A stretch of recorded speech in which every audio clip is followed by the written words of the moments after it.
মুম্বাইয়ের নারী মাফিয়াদের গল্প। বিশাল দেশ ভারত, তার বাণিজ্যিক রাজধানী মুম্বাই।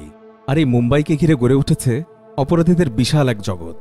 তলে উপতলে বিভক্ত এই অপরাধ জগৎকে নিয়ন্ত্রণ করছে অনেক মাফিয়ারা, এখনও করছে। তাদের ইশারায় ড্রাগ থেকে শুরু করে অবৈধ হীরের চোরাচালান হচ্ছে, পাচার হচ্ছে হাজার রকমের মালামাল, এমনকি মানুষও পাচার হচ্ছে। মুম্বাই পুলিশ এদেরকে ধরতে মরিয়া, কিন্তু এই মাফিয়ারাও গিয়ে বসে থাকে ভারতের বাইরে। তারা আস্তানা গাড়ে দুবাই কিংবা সিঙ্গাপুরে, আর সেখান থেকেই তারা নিয়ন্ত্রণ করে তাদের সেই বিশাল অপরাধ জগৎ। মাফিয়া বললেই চোখে ভাসে দাউদ ইব্রাহিমের ছবি, কিংবা চোখে পড়ে টাইগার মেনন অথবা ছোট রাজনের নাম। তবে সংখ্যায় খুব কম হলেও ভারতের এই বিস্তৃত অপরাধ জগতের অংশ হয়েছিলেন কয়েকজন নারীও। দূরবীনের আজকের এই প্রতিবেদনে থাকছে ভারতের সেই নারী মাফিয়াদের গল্প। তো চলুন আর দেরি না করে জেনে নেই সেই সব মাফিয়াদের গল্প। নীতা নায়েক। বলিউড সিনেমায় নারী গ্যাংস্টারদের সাজ পোশাক দেখে সবাই আমরা ভিমড়ি খেতে বাধ্য।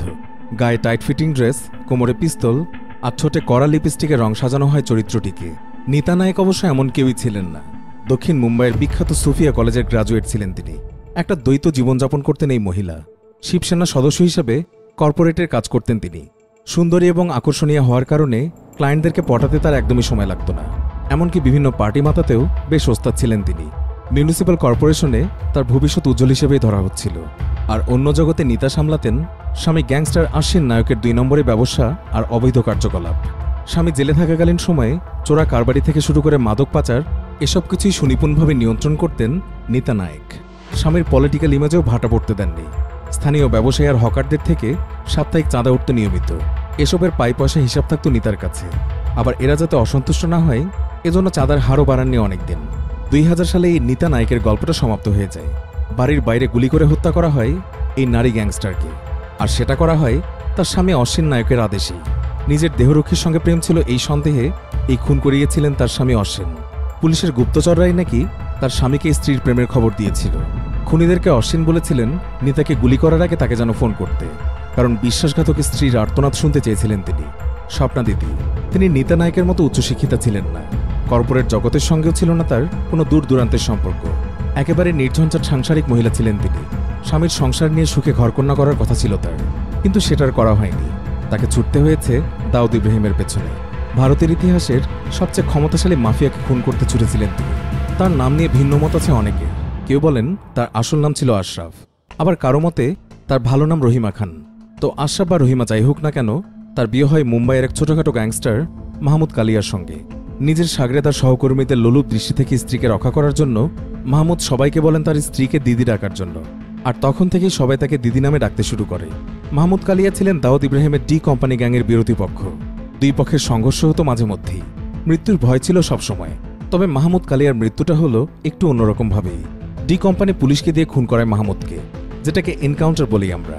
একা হয়ে গেলেন আশরাফ, ভালোবাসার মানুষকে হারালেন চিরদিনের মতো। আর সেখান থেকেই শুরু হলো তার প্রতিশোধ নেয়ার যুদ্ধ। মুম্বাই পুলিশের অবসরপ্রাপ্ত পুলিশ কমিশনার ইসাক ভাগবান। মুম্বাইয়ের ক্রাইম ব্রাঞ্চে তিনি 10 বছর টানা কাজ করেছেন। তীক্ষ্ণ নজর রেখেছিলেন স্বপ্না দিদির কার্যকলাপের উপর। তিনি বলছিলেন অপরাধ জগতের সঙ্গে বিন্দুমাত্র তার জানাশোনা ছিল না। তিনি ছিলেন একেবারেই ঘরোয়া মহিলা, এবং তিনি অপরাধের সঙ্গে জড়িত হয়েছিলেন শুধুমাত্র স্বামীর হত্যার বদলা নেওয়ার জন্য। সে সময় অনেক পুলিশই তার ইনফর্মার ছিল, যারা তাকে দাউদের ব্যবসার খবরাখবর দিত, এমনকি দাউদের অবস্থান সম্পর্কেও। তিনি প্রতিশোধ নিতে আরও কিছু গ্যাংস্টারের সঙ্গে দল গঠন করলেন। নাম বদলে রাখলেন স্বপ্না দিদি। খুনি হিসেবে নিজেকে প্রস্তুত করতে লাগলেন ধীরে ধীরে। এমনকি বাইক আর জিপ চালানোও শিখলেন। 70-80 দশকে যেটি ছিল একটি বিরল ঘটনা। পুরোপুরি পুরুষে ঘেরা একটা জগতে প্রবেশ করলেন তিনি। সে সময় তিনি নাকি একজন পুলিশ অফিসারকেও বিয়ে করেছিলেন, আর এটা করেছিলেন শুধুমাত্র তার কার্যসিদ্ধিতে সাহায্য পাওয়ার জন্য। একটি হত্যার ঘটনা সাধারণ একজন গৃহবধূকে সে সময় অনেকখানি পাল্টে দিয়েছিল, আর সেটি শুধু মুম্বাইয়ের ইতিহাসই জানে। দাউদের লোকজনকে অনুসরণ করে স্বপ্না দিদি গিয়েছিলেন নেপালে। সেখানে দাউদের অস্ত্রের চালান একাই ধ্বংস করে দেন তিনি। পুলিশের ভাষ্যমতে শারজা ক্রিকেট স্টেডিয়ামে দাউদ ইব্রাহিমকে নিজের হাতে মারার ছক কষেছিলেন তিনি। কিন্তু যাদের তিনি বিশ্বাস করেছিলেন তার সে সঙ্গীরাই বিশ্বাসঘাতকতা করেছিল তার সঙ্গে। দাউদ ইব্রাহিম জেনে গিয়েছিলেন তার পরিকল্পনার কথা, আর সে কারণেই তাকে যতটা নৃশংসভাবে খুন করা যায় সেভাবেই খুনের আদেশ দিয়েছিলেন দাউদ ইব্রাহিম। 1990 সালের ফেব্রুয়ারিতে দাউদের লোকেরা নিজের বাড়িতে একের পর এক গুলি করে সে সময় স্বপ্না দিদিকে খুন করে। আর সেই সাথে থেমে গিয়েছিল তার প্রতিশোধের গল্প, যে গল্পে মিশেছিল অনেকখানি ভালোবাসা। অপরাধের এই জগতে ঢোকার রাস্তাটা বড় মসৃণ, কিন্তু ফেরার বোধহয় কোনো রাস্তা নেই, কিংবা হয়তো আছে, আর সেটির নাম হচ্ছে মৃত্যু। আমাদের এই ভিডিওর স্ক্রিপ্ট নেওয়া হয়েছে অনলাইন এগিয়ে চলো থেকে।